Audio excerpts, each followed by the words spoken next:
ગરુડેશ્વર તાલુકામાં નિર્માણાધીન tribal museum ખાતે હુમલા બાદ મૃત્યુ પામેલા યુવાનોના પરિવારની મુલાકાત કરી મંત્રી ડોક્ટર કુબીરભાઈ ડિંડોર સાથે સાંસદ મનસુખભાઈ વસાવા, જિલ્લા પંચાયતના પ્રમુખ ભીમસિંહ તડવી અને નાંદોદના ધારાસભ્ય ડોક્ટર દર્શનાબેન દેશમુખે સાંત્વના પાઠવી હતી।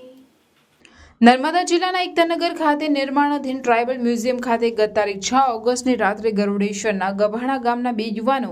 જયેશભાઈ શનાભાઈ તડવી અને સંજયભાઈ ગજેન્દ્રભાઈ તડવીને ઢોર માર મારવાની ઘટના બની હતી, જેમાં જયેશભાઈ તડવીને ગરુડેશ્વર સરકારી દવાખાને દાખલ કરાતા ત્યાં તેનું મોત થયું હતું, જ્યારે સંજયભાઈ તડવીને રાજપીપળાની સિવિલ હોસ્પિટલમાં સારવાર અર્થે દાખલ કરવામાં આવ્યો હતો, તેનું પણ સારવાર દરમિયાન મોત થયું હતું। આ બંને મૃતકોના પરિવારજનોને સાંત્વના આપવા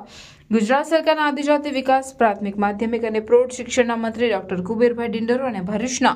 સાંસદ મનસુખભાઈ વસાવા ગરુડેશ્વર તાલુકાના ગભાણા ગામે પહોંચ્યા હતા। તેઓની સાથે જિલ્લા પંચાયતના પ્રમુખ ભીમસિંહ તડવી અને નાંદોદના ધારાસભ્ય ડોક્ટર દર્શનાબેન દેશમુખ સહિત